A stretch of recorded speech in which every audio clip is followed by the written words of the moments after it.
Hello বন্ধুরা, সবাই কেমন আছেন? আশা করি ভালো আছেন। তো কালকে তো হতে চলেছে জাপান ভার্সেস ব্রাজিলের ম্যাচ। তো আমার কিছু বন্ধুরা বলতেছে জাপানকে নাকি খুব সহজেই ব্রাজিল হারিয়ে দিবে। সো আমার কাছে মনে হচ্ছে ব্যাপারটা এত সহজ হবে না। কারণ জাপান বর্তমানে খুবই শক্তিশালী একটি দল।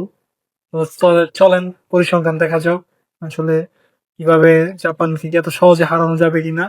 গত ২-৩ বছরে ফুটবলের সবচেয়ে বড় অবিস্মরণের বন্ধ ঘটিয়েছে জাপান।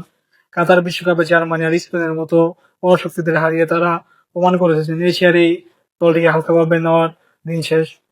মাঠে বুলেটের মতো গতি আর লোহার মতো শক্ত ডিসিপ্লিন, এটাই হলো বর্তমান জাপান ফুটবল দলের আসল চাবিকাঠি। চলতি 2026 বিশ্বকাপে বড় বড় দলের নরবলে ডিফেন্স ভেঙে তছনছ করে দিয়েছে এই সামুরা ব্লুরা। বড় তারকা প্লেয়ার ছাড়াই শুধু অসাধারণ টিম কন্ডিশন দিয়ে কিভাবে ফুটবল দুনিয়া কাঁপানো যায় জাপান ফুটবল দল, আর সেটাই বিশ্বকে শেখাচ্ছে। সত্যি আমার কাছে মনে হচ্ছে এটাই শেখাচ্ছে। তো খুবই ভালো খেলতেছে জাপান। আমার মনে হয় না কালকে এত সহজে ব্রাজিল জিততে পারবে। তবু দেখা যাক, গোল গোলের খেলা তো কে জিতবে। ওকে, গুড বাই। সবাই কমেন্ট করে জানিয়ে দিন কে জিতবে।